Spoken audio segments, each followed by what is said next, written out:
News Primetime, South Carolina children need you. That's the message that Children's Trust SC works to convey in their efforts to prevent child abuse and neglect. Sometimes the smallest actions can have big impacts, and this nonprofit works to create a world where kids can grow up in a safe and supportive environment without fearing the world around them.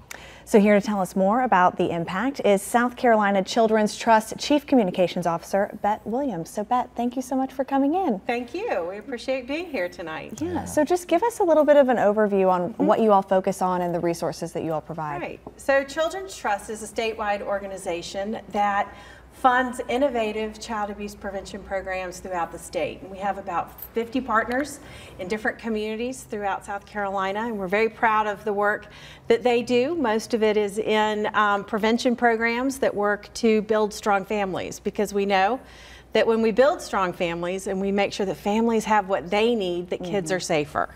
And we want all kids to grow up in that thriving, healthy household. Yeah. How big of a problem is child abuse and neglect in our state? This seems to be a problem that kind of lurks in the shadows, and in some ways the problem is probably a lot bigger than we might realize. Well, for what we know, there are about, every year there are around 15 to 16,000 children that are in founded cases of abuse and neglect.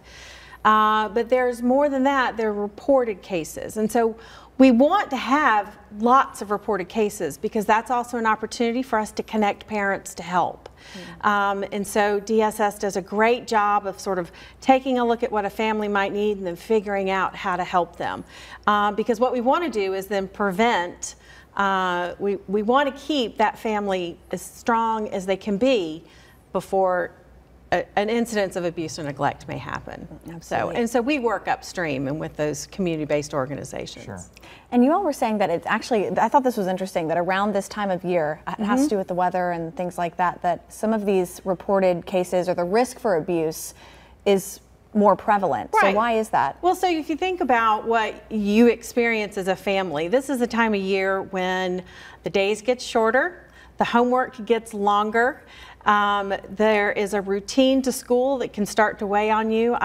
We always talked about it in my family that this was the time when the wheels came off the bus. The first 9 weeks were over. The homework got very, very serious. And it's a stressful time. You've also got the holidays coming up, and with that, every family deals a little bit differently with family dynamics, and that can be added stress. So what we want to make sure that families have is that they're connected to trusted friends and trusted people that they can talk to when times might be hard for them. We also want to make sure that families have that inner resilience, that they know how to bounce back from challenges. And it might be something as simple as taking a walk every day, or meditating, or going to church. You know, there are a couple other things we know to reduce abuse and neglect, and one is, do kids know how to handle their feelings? And do they react appropriately to their own stress in their lives? And then we also want to make sure that parents have that parenting knowledge and that knowledge of child development. I always think about, you know, you always are ready for your kids to get out of the sippy cups, but can they hold a cup of milk without spilling it? And if they spill milk, it's most likely because their hands aren't big enough to hold it yet. And as parents, we need to know those things.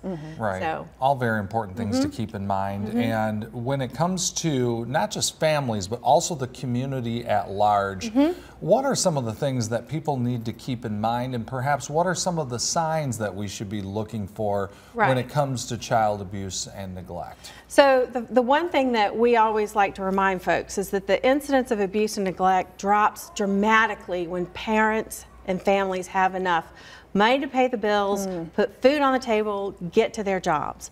And so the biggest things we can do as a community is make sure that we are connecting those in need to help. And it may be something as simple as baking a meal for a neighbor, or it may be donating to a community-based nonprofit, or it may be saying to this family, you need some help. It's beyond what I can help you do. Let me connect you to some resources. Because we want to destigmatize looking for help. So that's one of the really, really important things. But some of the signs for abuse and neglect we want to watch out for, it's that isolated family. Who's not connected? Who have you not heard from?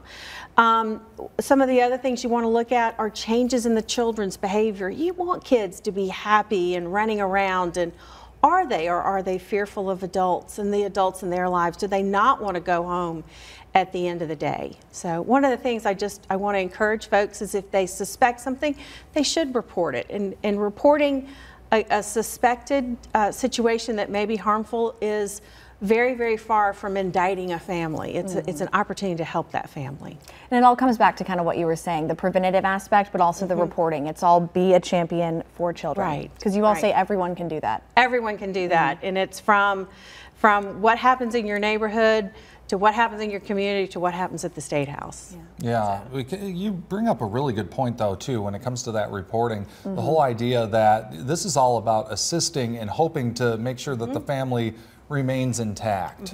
This isn't necessarily a tearing apart of families necessarily. Right. And connecting them to the help that they need. Yeah. Yeah. And how can people get in touch with you? What's the best way to find resources, contact you all, things like that? So we are, you can find us on the World Wide Web at scchildren.org, but we also have a parent resource site called scparents.org, and there they can search for resources right in their community by zip code and based on what they need, everything from food help, transportation, legal resources. So we encourage parents to use those two resources. Yeah, that's Awesome. amazing. Well, thank you so much for all the work that you do for children. We appreciate it. We appreciate what you all do. You bet. Thank you. All right, we'll be right